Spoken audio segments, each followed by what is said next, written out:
The most memorable session for me is a little hard to pinpoint just because I have so many great ones, but I really enjoyed the yoga and the meditation. It brought me back to remembering that that's something that I've always enjoyed. It kind of took being out of my element and doing that with other women to remember how much I enjoyed it.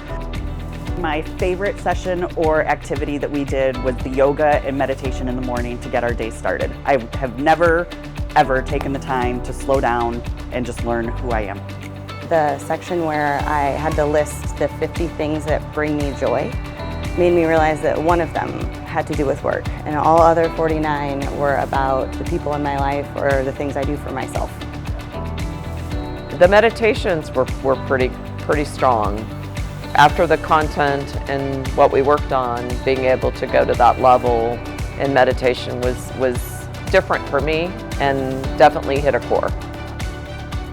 The meditation and the yoga sessions are just super powerful.